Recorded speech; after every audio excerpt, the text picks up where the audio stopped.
En los últimos 5 años, la tasa de incidencia de delitos sexuales por cada 100,000 habitantes en México aumentó 64%. Esto de acuerdo con un reporte elaborado por la comunidad de conocimiento Alumbra y coordinado por el think tank especializado en primera infancia de Early Institute.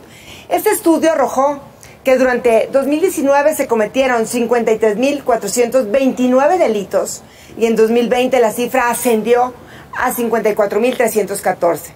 41% corresponde a abuso sexual, 23% a violación simple, otros delitos del 15%, acoso sexual del 10% y violación equiparada del 8%, hostigamiento sexual 3%, incesto 0.1%. Por estados, Quintana Roo encabeza la lista con una tasa de 97 delitos por cada 100,000 habitantes. Baja California 90, Querétaro 78, Chihuahua 75 y la Ciudad de México 72 delitos por cada 100,000 habitantes. Para hablar de este tema, saludo con gusto esta noche al maestro Cándido Pérez, investigador de Early Institute, Alumbra. Buenas noches, maestro, ¿cómo está? Muy buenas noches, Sofía. Un gusto estar en este espacio y saludo a todo tu auditorio. Gracias a usted por compartirnos estas lamentables cifras. ¿Qué había que decir? ¿Qué habría que decir al respecto de este desafortunado incremento en estos delitos contra los niños, las niñas y los adolescentes, maestro?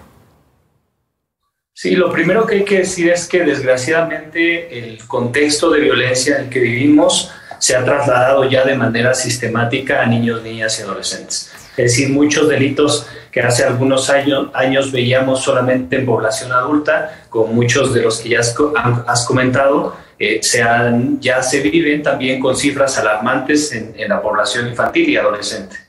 De estos delitos que ya mencionaba en esta lista de porcentajes, maestro Pérez, ¿cuáles serían estos que han, digamos, se han también ido a esta población de la infancia? Pues prácticamente todos los delitos sexuales ya están también de manera grave en la infancia, particularmente, por ejemplo, el abuso sexual, que es parte de la motivación de esta iniciativa Alumbra y de Early Institute. Han sido cifras que desgraciadamente año con año siguen creciendo. En el informe también damos cuenta de delitos que particularmente están afectando a la infancia, no solamente en el ámbito sexual, aunque sí con un énfasis en ello, pero por ejemplo damos cuenta de delitos como homicidio, ¿no? Homicidio es uno de los más preocupantes. En el 2020 hubo 2,402 menores de edad que fueron víctimas de este delito, es decir, diariamente 7 niños, niñas y adolescentes fueron víctimas, con estados en los que es aún más preocupante, como por ejemplo Guanajuato, Zacatecas y Michoacán, que son los 3 estados donde más casos se han presentado. Son cifras que evidentemente nos preocupan y en ese sentido pues son algunos de los delitos que ya son claramente trasladados a esta población. Maestro Cándido Pérez, mucho se ha hablado de lo que ha sucedido con los delitos de violencia intrafamiliar, entre los que se incluye obviamente el abuso sexual, la violación contra niños, niñas y adolescentes, desde varios órganos o instituciones. A diferencia, yo lo que quiero anotar es que Early Institute, a través de Alumbra, que es una comunidad en la que se agrupan muchísimas asociaciones civiles, organizaciones, institutos que van y que se unen en contra de este problema. ¿Cuál ha sido la experiencia durante esta pandemia? ¿Qué han visto desde el ángulo de ustedes particularmente? Hay varias cosas que son muy interesantes que observamos en el análisis que hicimos desde este informe. Uno de ellos es que prácticamente todos los delitos sexuales se incrementaron durante la pandemia. Ese es un dato muy importante. Igualmente, los delitos que tienen que ver con la infancia. Estos que comentaba, por ejemplo, el caso de homicidios, el caso de corrupción de menores, trata de menores, prácticamente todos ellos se continuaron en la misma tendencia que ya venían. Y particularmente el caso de violencia familiar, nosotros observamos algo muy interesante, que si bien hubo un incremento de violencia familiar, no hubo el incremento que se esperaba. en los años anteriores había estado creciendo en 2 dígitos y en 2020 solamente creció en 1%.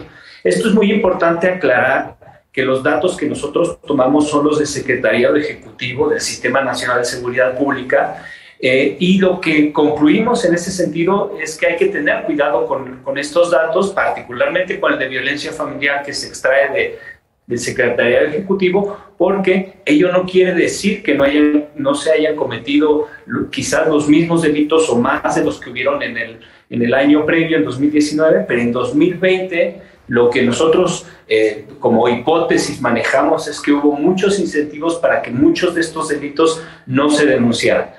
Hay una cosa y un dato muy importante que hay que tener en cuenta. En muchos de los delitos que nosotros analizamos, el porcentaje de cifra negra, es decir, de los delitos que desgraciadamente no son denunciados, llegan hasta el 95%. Entonces, lo que nos dan estos datos, desgraciadamente, a través de las autoridades encargadas, son porcentajes muy pequeños que dejan fuera muchos de los delitos que se pueden estar cometiendo y que desgraciadamente no conocemos. Hablaba de incentivos para no denunciarlos, maestro. ¿A qué se refiere? Por ejemplo, muchos de los delitos, particularmente los de tipo sexual, desgraciadamente ocurren en el contexto del hogar. Entonces, en muchos de los casos, pues sí, si están ocurriendo dentro del hogar y en un contexto como el que estamos viviendo de pandemia, particularmente en 2020, el confinamiento y demás, la víctima, en muchos de los casos está viviendo con el victimario. Entonces, es muchísimo más el control que puede ejercerse en ese sentido para la denuncia de este tipo de delitos. Qué complicado, porque sabemos que además la mayoría de los delitos sexuales contra niños, niñas y adolescentes se cometen en el seno familiar, es decir, a veces el propio padre, el abuelo, el tío, el padrino, algún amigo cercano. Sí, la mayoría van por parte de hombres, porque así lo estoy diciendo. Generalmente los abusos sexuales vienen por parte de varones. Sabemos que Early Institute no se ha quedado ahí a través de la comunidad Alumbra.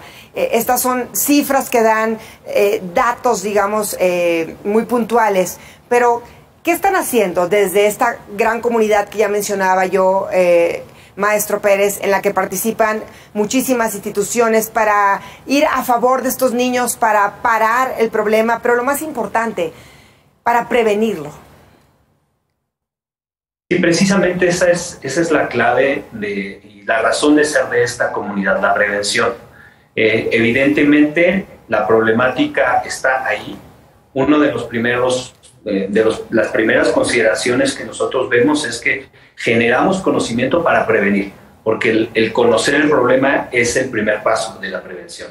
Pero como bien dices, no nos quedamos ahí. Hemos desarrollado diferentes herramientas, entre ellas una de las más importantes, la plataforma Alumbra, que se encuentra en alumbramx.org, donde ponemos a disposición de padres, madres, cuidadores, profesores, muchos recursos que estas organizaciones han ido desarrollando durante muchos años precisamente con este enfoque de prevención, por ejemplo, con aspectos tan importantes como cómo reconocer la violencia sexual o cuáles son los riesgos más comunes de violencia sexual o qué hacer cuando ya ha ocurrido desgraciadamente algún caso y se debe denunciar. En la plataforma Alumbra MX proporcionamos toda esta información para que haya pues una serie de pasos muy concretos, y lo más importante, que toda la información que tenemos aquí, además del informe que hoy presentamos y otros informes que hemos ido desarrollando,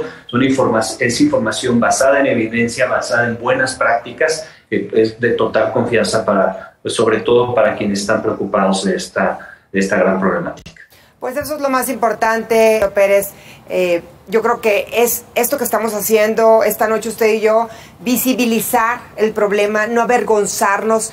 Y yo que he tenido la oportunidad de participar de cerca con ustedes en Alumbra, lo primero es creerle a un niño, a una niña o a un adolescente cuando tiene el valor de exponer lo que ha vivido, y no negarnos, por más doloroso que sea, saber que un familiar que queremos ha sido capaz de vulnerar al menor, porque lo hemos dicho, es el futuro de los niños, y si somos un poco más egoístas, el crecimiento de niños dañados de esta manera va a generar un país también en el mismo sentido, menos productivo, menos capaz, menos sólido, y bueno, de alguna manera encontrar el sentido para ir en contra del problema. Obviamente lo primero, maestro Pérez, tendría que ser la integridad del niño, pero si eso no es suficiente, hay miles de causas por las que tenemos que prevenir y atender a la infancia en México en torno a esta violencia sexual contra ellos. Sí, precisamente, Sofía, creo que tocas algunos puntos que son clave. Mencionabas al principio el aspecto tan relevante de romper el silencio, es decir, de hablar de la problemática y también, seguido de ello, de escuchar y creer a niños, niñas, adolescentes cuando se refieren a alguna de estas alguna cuestión que pueda ser que ya haya ocurrido alguna vulneración, alguna violencia en contra de ellos. Escucharlos y creer en ellos es un paso muy importante. Y lo siguiente, denunciar, porque aunque muchas veces tenemos muchas dudas, desconfiamos del sistema de justicia, no denunciar no nos ayuda. Desgraciadamente a veces es muy difícil, sobre todo cuando estamos hablando de una persona que ha violentado a un niño, una niña, un adolescente, y esa persona es un conocido o una persona que incluso puede vivir en el mismo contexto familiar. Pero es muy importante. Y lo último y también muy importante precisamente es informarse para prevenir. Por eso, pues, ponemos a disposición desde Alumbra todos los recursos que tenemos posibles para que, pues, tomemos acción. Y un concepto que nosotros hemos manejado mucho desde la comunidad, donde agradecemos muchísimo el que seas parte de ella, Sofía, es la responsabilidad colectiva. La responsabilidad de que no solamente esto cae en las autoridades, aunque evidentemente tienen una parte muy importante, pero es tarea de todos, de quienes tenemos el cuidado de algún niño o una niña, pero también de quienes estamos cercanos a ellos. Así es, Cándido, no importa si en nuestra casa hay niños o no, no importa si somos padres o no, que la seguridad y la integridad de un niño sea tema de todos en una comunidad, en una ciudad, en un país, porque como lo mencionaba, creo que es la fuerza de nosotros mismos, y aunque suene cliché, la infancia es la etapa más importante de la formación y nuestros niños son el futuro, en este caso de México. Así que gracias a Alumbra, a Early Institute, por este trabajo que hacen. Ya pusimos ahorita la dirección, alumbramx.org, para que si usted tiene algo que le mueva y quiera conocer más, se acerque a esta comunidad que trabaja en pro de los niños, niñas y adolescentes para prevenir esta incidencia de delitos sexuales que desafortunadamente en los últimos 5 años ha venido a más. Muchas gracias, maestro Cándido Pérez, investigador de Early Institute, por su tiempo, y también de Alumbra por ese trabajo de comunidad que hacen. Gracias y buenas noches, Cándido. Gracias, Sofía. Muy buenas noches. Hay que cuidar a nuestros niños y sobre todo proteger su integridad, es lo más importante, alejarlos de que sean víctimas de cualquier delito, no importa la condición, el lugar, donde esté, los niños son lo más importante. Vamos a una breve pausa.